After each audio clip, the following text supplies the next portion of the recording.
All right, man. Well, it's really good to see you. I'm glad I visited you in Washington, D.C. You've known me for a long time, and just wanted to introduce you to the podcast.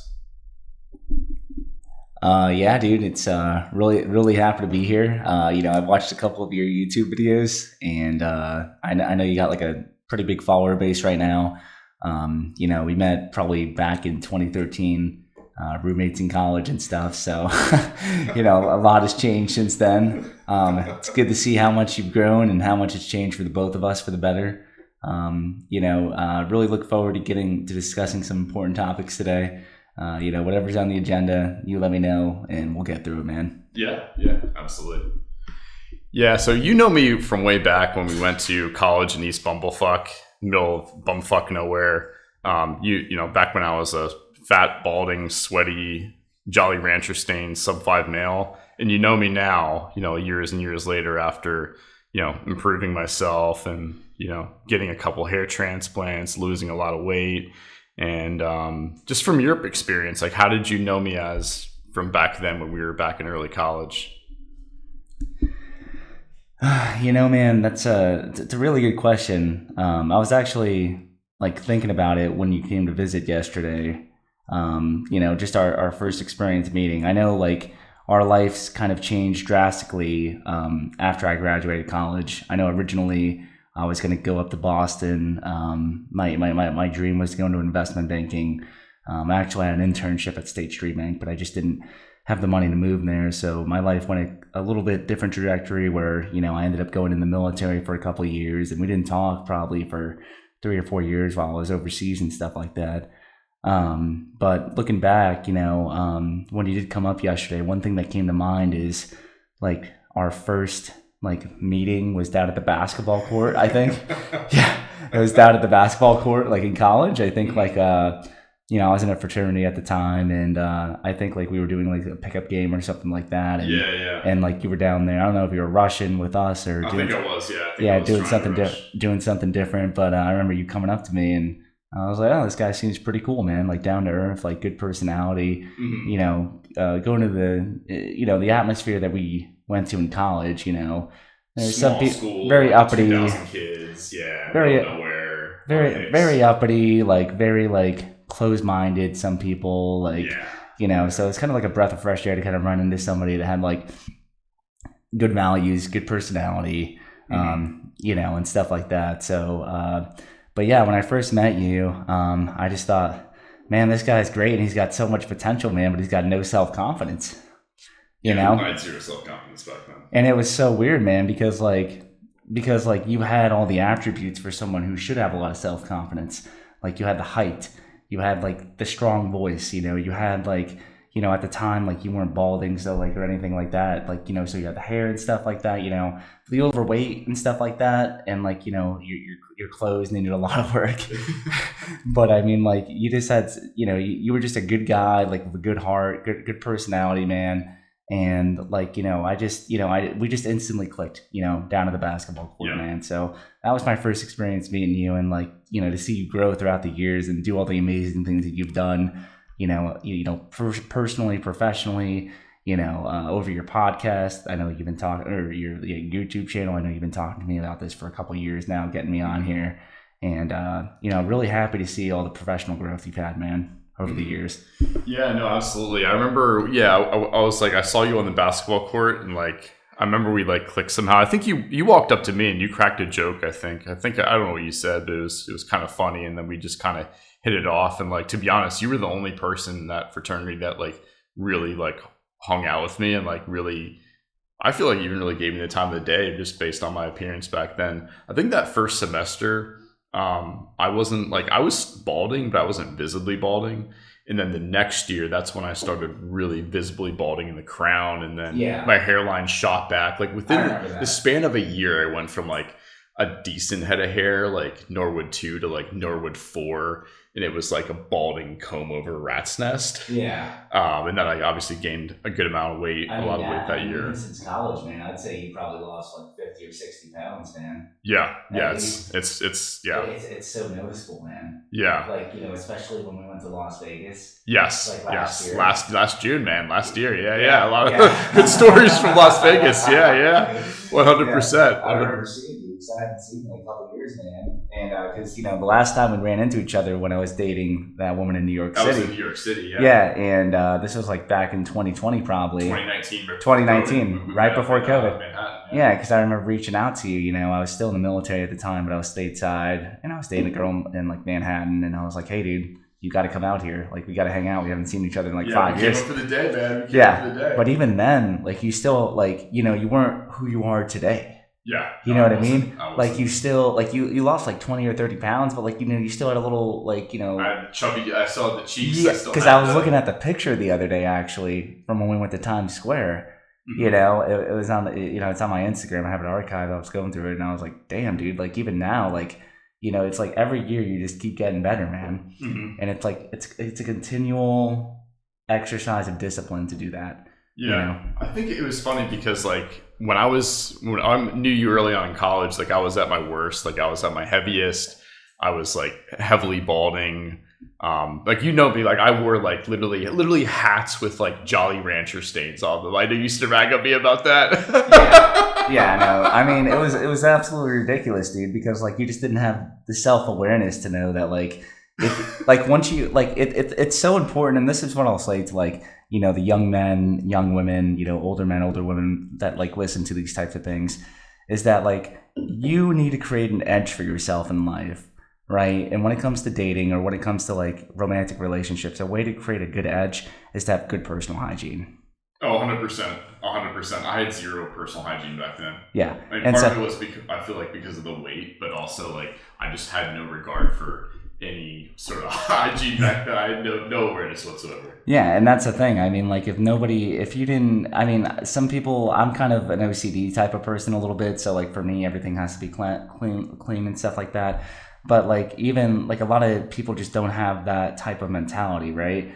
Like, so like when you're trying to date or you're trying to go find a quality woman, like or a quality man, I mean, like usually quality men and women usually have good personal hygiene, good grooming standards, good things like that. And so like for you going out and having a stain on your shirt, on your hat, like, your beard. Cheeto stains on my sweatshirt. Yeah. I wear these like baggy hoodies that made me look even bigger. Your teeth were yellow, man. Yeah. Like.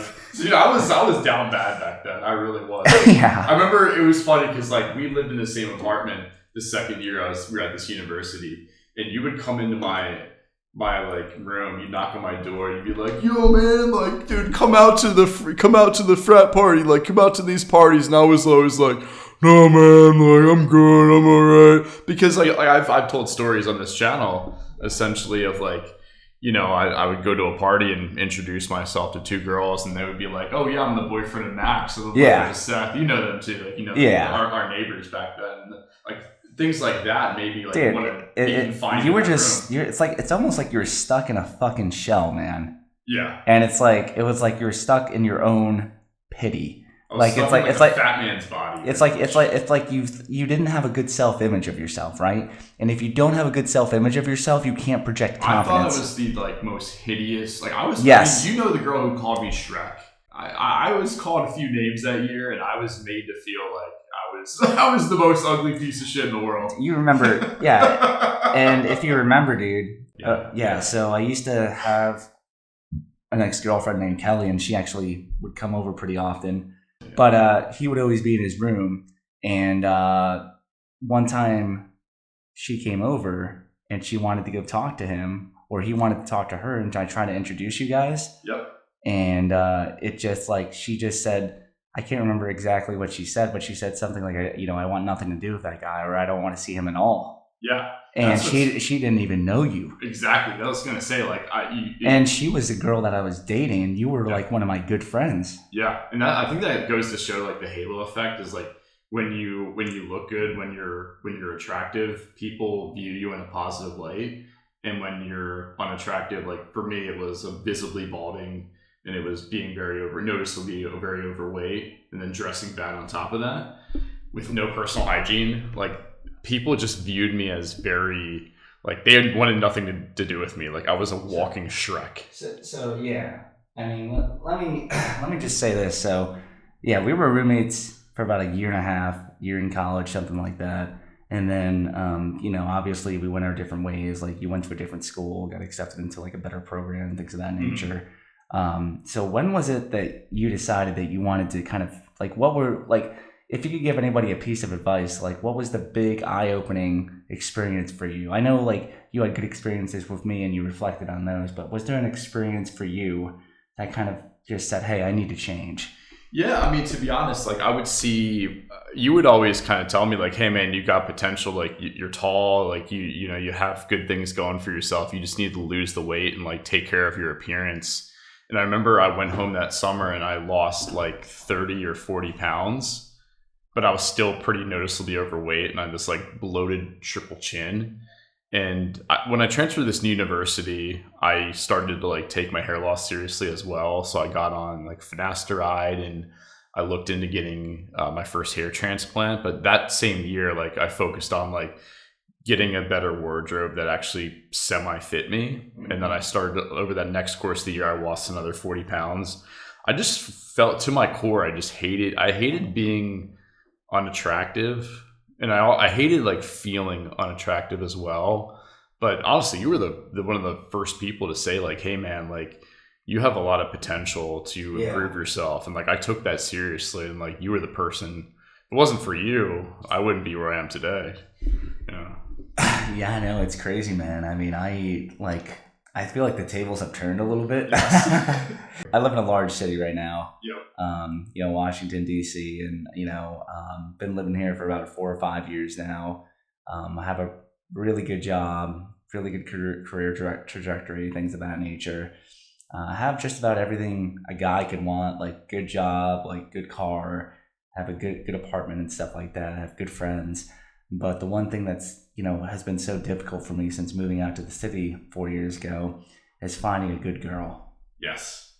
Finding a good woman. Mm-hmm. It's hard to find. Because I feel like in the city and in modern day dating, everything is moving so quick. Yes, 100%. Like I said, you live in Washington, D.C., and I've come here to visit you a number of times. And, I dated somebody for a couple months here and I've been on the dating apps here and I see kind of the landscape of DC overall. Like, what do you think is like, I guess thinking about like modern dating, like what do you think is like the biggest struggle when it comes to modern dating? I think one of the biggest struggles in modern day dating is that there's so much competition. Yes. There's just so many dating apps. I mean, you have Hinge, you have Bumble, you have Tinder, you have The League. Coffee Meets Bagel. And so you have like several dating apps, and a lot of times, on these dating apps, men will just swipe on everybody. Oh yeah, just do the full right swipe. They don't care. It actually hurts you in online dating. It does because it messes up your algorithm to begin with. Messes up the algorithm. Yeah, but like on top of that, like these women just have hundreds of matches. Yeah. Like you could be, just a normal attractive woman, maybe like a 7. Yeah. But you can have hundreds of matches with men. 100%. Yeah, and it's just crazy. Like, it's just like there's so much quantity, of like in the dating market of and there's only a few good, like, how do you say this? Like there's only like, and women are all looking for different things. Usually men are looking to hook up, but for men that are looking for a serious relationship or like for a good woman, it becomes a lot harder. Like for me, I've already moved past like the stage of like wanting to hook up with multiple women and things of that nature. Now I'm looking to like find a good woman that I could kind of build like, maybe a small kingdom with or something of that nature. Exactly. Yeah. And it's really difficult because you'll go on 1 or 2 dates with these women and everything will be going well. Yep. And then they'll just get finicky about things. Like things are moving too fast or, I don't feel comfortable right now about this because I really like you a lot and, or I'm dating other people right now also and kind of like I don't know what to do, and I've heard all of these things the past couple months actually. Yeah, and you're like a tall, good looking guy too. Like I told them a few stories, like you're like a mix between like Elvis Presley and Frank Sinatra. That's a good look. You know what I mean? Yeah, I mean, I'm Italian American, so yeah. So what's been your experience with like modern dating in 2024? Like, I know you live in Washington D.C. now. You live down south in South Carolina. Like, what has been your experience overall? To be honest with you, I feel like modern day dating is a competition. It's a brutal competition, yeah, and it's super competitive depending on the city you live. Like, I feel like South Carolina, the girls are typically looking for more of a long term relationship, and I feel like down there, because I've been to Charleston, I've swiped down there, I've dated a little bit down there. The girls are just kind of looking for like, obviously like an attractive man, but they're looking for like a guy who's looking for something long term. So I feel like down south, like the competition is a little bit less, but in a place like DC, it seems like hyper competitive. I mean, that's been my experience in DC. I mean, women just have so many different options out here. I mean, it's a melting pot. There's people from all different walks of life, all different cultures out here. And you can be a very successful guy in Washington, D.C.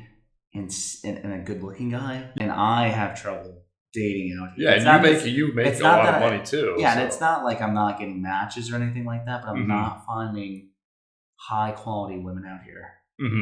Not very often at least. Right. Like a lot of women out here just want to hook up. Yep. It's a big hookup culture. It's a hookup culture. And I don't know if that's been your experience, where you're from your neck of the woods too. But in my area, at least, a lot of women, they don't want to find a relationship.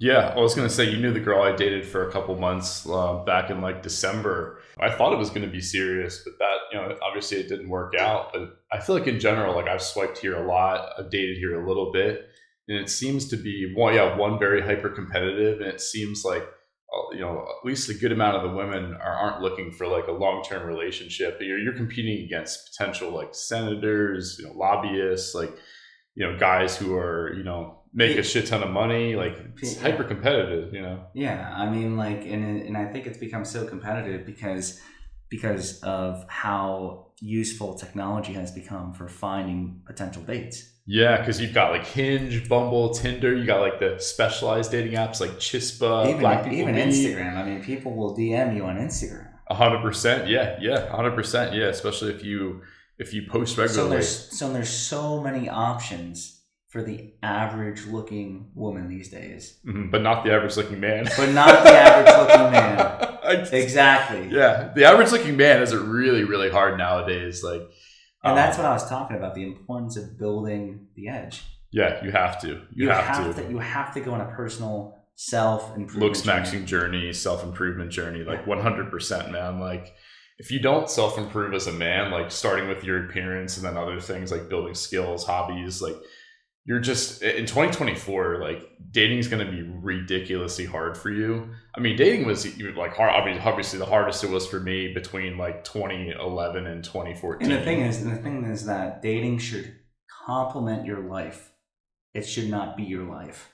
100%. And and what I mean by that is that, like, you should not be going on dates with the intention of marrying the person, right? You should have hobbies and like other interests that you devote a lot of time to, and dating should fit in between those. 100%, man. Yeah, for me, it's YouTube, it's poker, it's getting outside. But for you, it's other things as well. Yeah, for me, it's like I love nature. I love going to national parks. I love running. National parks are awesome. I love exercising. I love going to the gym. I like cooking. Cooking at my house. Believe it or not. I've never seen you cook, and I've never tried your food, and I'm scared. No, I mean, I'd like to try your food, honestly. Maybe next time. I make a mean pasta, next time you're up, I'll try your pasta. I would trust that. No, you're probably a great cook, yeah. Yeah, but I guess what I'm trying to say is that, like, you become so hyper-focused sometimes when you just focus on finding that woman. And so that's why it's so important to have other hobbies and not make dating like your main source of entertainment or your main source of, like, getting out of the house. 100%. You got to have.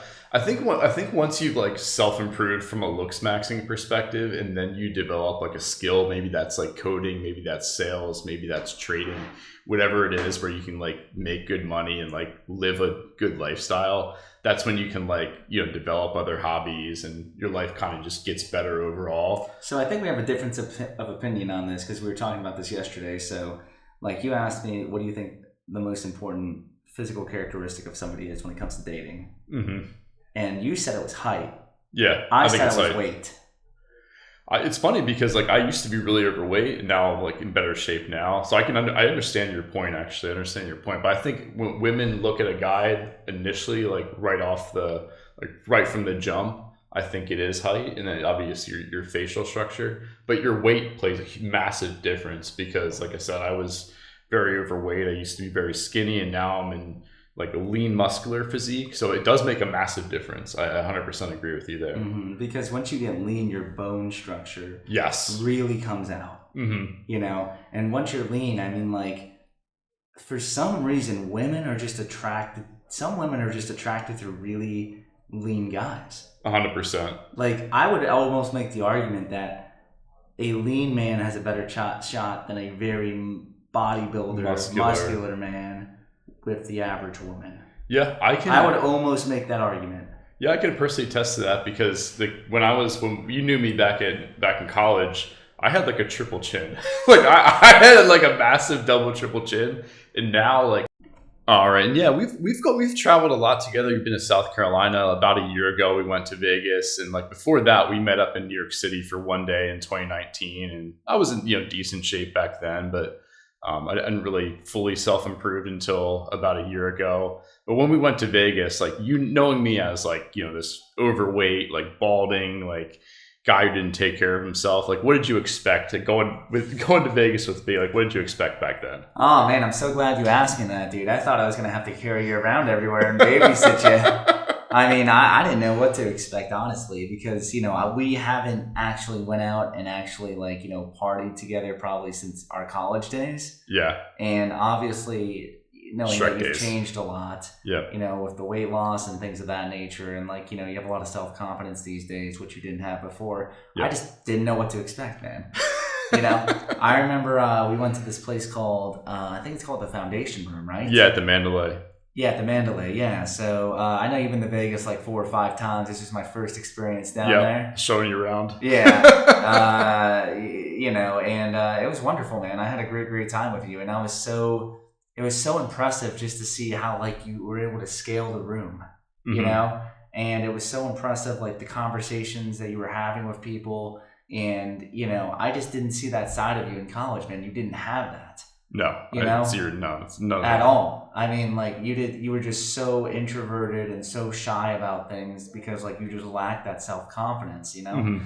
And so going to the Foundation Room, I mean, like we got bottle service. So like we had like the area kind of like quarantined off, and then like the bouncer, security guards. The bouncer's like, hey, you want me to go find you some women? And like you raised your hand so fast, and you're like, go find us like two women. They brought these 2 women back. Yep. And the woman that you got seated next to you guys had a great time. Great chemistry. Yep. Yeah. And she was beautiful. Absolutely an amazing woman. Mm-hmm. And so I think that speaks very highly to what you've done in your personal life since college. Like, and it speaks very, like your self-confidence, everything has just improved greatly. Yeah. 100%. 100%. That was a good time, man. And then I remember after we all, 3 of us, we went over to Omnia. We were partying until like 3 a.m. Oh yeah, I was the third wheel. Which in college, I was always the third wheel for you. Like you had like a tons of girls over. No, that was a unique experience for sure. Because you're like, oh, this guy, this Shrek motherfucker back then it felt weird, man. Because you were always like bringing girls back to the apartment. I was always like just shuttered away in my room just because it was definitely the tables have turned type of situation. Tables have turned a little bit. What the fuck is going on here? Yeah. But yeah, man. I mean, like, I just, but for me, going out to Vegas was more about having the friendship experience. Yeah, 100%. Because we hadn't seen each other in so long. We lived in a shithole apartment in like the fucking slums of this town. $350 a month per person. Like it felt like they had mold. Our shower head was broken. There was holes in the wall. I was smashing holes in the wall back then. I mean, there's already holes in the wall when we got in there. Yeah, I remember I was so pissed off one day. You were there. I freaking just like kicked a hole in the wall. Remember that? Yeah, I can't. I mean, luckily, they didn't make a big deal about it. But they didn't find the hole. Remember, like we stacked books. Oh, they found it. Oh, we were long gone. But after I was long gone, I transferred. Yeah, they were cool about it because we fixed the hole and stuff. But yeah, I do remember that very, very vividly. Yeah. That was kind of like. You were just in such a dark spot, man. I don't blame you for doing that, man. That happens to everybody. It's such a dark area because, I remember you applied to certain programs around schools, the country, and there's certain schools that accepted you, and certain schools that didn't. The school I really wanted to transfer to didn't, and I got so pissed off. I'll be honest with you. A part of me was kind of happy when you didn't get accepted, so I'm like, you motherfucker. Misery loves company, man. You're preying on my downfall, man. I was like, all right, great, man. He's staying here, but then you got accepted to even a better school, and it's like, but I will say that I was just as miserable as you. I was just not. I just didn't express it, man. That was a very lonely time in my life, man. Mm-hmm. And having somebody to connect with really well, and a good friend, and having them just leave right away after a year and a half. I remember that we had a lot of good times. You and I, seems like every week we would go and get wings at this one place. We would go get we ate out so much that year. I had a job at this gas station or whatever for a while, and I guess I had some money to spend on that, but. Yeah, you and I, you would always try to drag me to these college parties, man. It was hilarious. I was very, very introverted back then. I'd be in my room, just on my laptop, whatever, doing whatever I'm doing. And you'd knock on my door. You're like, yo, man, let's go to the party. Yo, this party, come on, man. And I'm good, man. I'm alright. Hey, man, you know what time it is? It's Friday. I was like, no, man, I'm good. Yo, have fun. And you're like, no, man, come on. Every once in a while, you come out, man. Every once in a while, I would come out, and then, but I would just feel because I was so overweight and because of my bald, I was so self-conscious about my balding that and I had bad experiences too. I remember the one time I walked up to these two girls, introduced myself, and the one was like, oh, I'm the girlfriend of Max, and the other girl was like, I'm the girlfriend of Seth, and turns out Seth and Max were our neighbors, and neither of them had girlfriends. I remember this. Neither of them had girlfriends, man. Like I said, you mentioned, introduced me to. And that's the worst thing a woman can say besides that I'm gay. 100%. But that's how down bad I looked and I felt back then, that I was so far gone that I said to myself, I'm I really want to restore my hair. I want my hair back. I want to lose weight. Because, growing up, I was in decent shape. I had good hair. Even my freshman year of college, I had, looked like I had good hair. I was in relatively good shape. But I was I wanted to get back to, I wanted to live a good life. And you were the person who, really motivated me. I wouldn't have this channel if it wasn't for you saying, hey, man, I appreciate that. You said, you have a lot of potential, man. I think you said you're tall, you have a good voice. You have a lot of potential. You just need to clean up. You need to lose some weight, clean up your appearance, and you'll be golden. Yeah. I took that to heart, and if it wasn't for you, though, we wouldn't have this. So. I mean, you built so much for your life, just based on hard work, Yeah. You built this channel based on hard work. You built your career you currently have based on hard work. Mm-hmm. Those long hours you had at those, almost minimum wage jobs, man. Yeah. And so, fucking gas station making fucking pizzas and fucking, oh god, it was rough. Yeah, you know how it is. You would come into the gas station and you'd be you'd see me in my oversized 3X uniform, and you'd be trolling. Remember you walked in there the one time, you were trolling me, and I was get the fuck. I told you to get the fuck out. I was get the fuck out of here. And then you were just fucking around. And I was dude, get the fuck out. I was so pissed off. You like to troll people, that's your personality. And you were yo man, give me 3 pizzas. And I was like, I sat straight up said, I was like, get the fuck out of here. And you were like, yo, where's your boss? Man, where's your boss? I gotta talk to him. And luckily you got the hit and you got the fuck out of there. But yeah, dude, it was some really good times I had with you back then. But I'm glad, like, dude, fast forward many years, we could go to Vegas. I actually tried applying to that place you worked at. Yeah. What happened when you tried to apply? And I put you down as a reference. Yeah. And they said, "Oh yeah, we didn't hire you because you put this person down as a Dude, that's the Phalo effect in motion right there. Like because I was looking for a summer job, man. Oh, it was after I left. Wow, and you applied. Yes. Like, yo, we can't hire you because it didn't make any sense to me. You know, I worked at these different convenience stores and retail stores. I didn't even know this. Dude, this is, oh my God, this is gold. And I couldn't believe it, dude. And so I just talked to the manager one day, and I was like, so what's going on? Like, what's the deal? I applied here twice. You guys aren't hiring me. He was like the big tall guy, Joe, right? Or was he Asian? Was he Asian? I don't remember who it was. All I remember is him saying, because of the reference you put down. Dude, like, that's another thing. Like, when you're like very unattractive, like, I mean, I was horrible. I remember it was like this giant pizza that had meatballs on top of it, and I wasn't supposed to put it in the oven. I put it in the oven, the meatballs like ballooned up like super big. And then the one girl was like, take that out of the fucking oven right now. And I was just like, then I pulled it out and it was burnt. It was like this meatball that was like freaking 10 times bigger than it was supposed to. And then I was like, I need to get the fuck out of here, man. But all in all, like when you work those jobs, man, it like has a toll on your mental health. It does, man. Like when you work those kind of jobs, when you're unattractive, you get treated like shit, and then it's crazy. But like when you look smacks and you like improve yourself, you can make mistakes in the job, and like people look past it. It's like the opposite regard. It is. There's the halo effect, man. I'm not familiar with the halo effect, but that makes sense, man. Because you're a normal person. You're a normal person. You're not in this manosphere space. Oh yeah. I guess the biggest takeaway is, I really appreciate you having me on and like getting to talk through these types of things. And the biggest takeaway for me is that like you just have to have self-belief that you can get better. Because if you don't believe you can get better, you'll never try to get better. Right. You got to have the motivation to like, one, improve your appearance first, and then two, like figure out, like try to build a skill that will make you money, and then three, have hobbies that will enrich your life. And then, but this has been fun, man. I'm glad we had you on, and I'm sure I'll try to have you on in the future. It's good to talk to someone who's actually seen me from both sides. Yeah. I mean, I will tell the people listening to this that like, you are the real deal.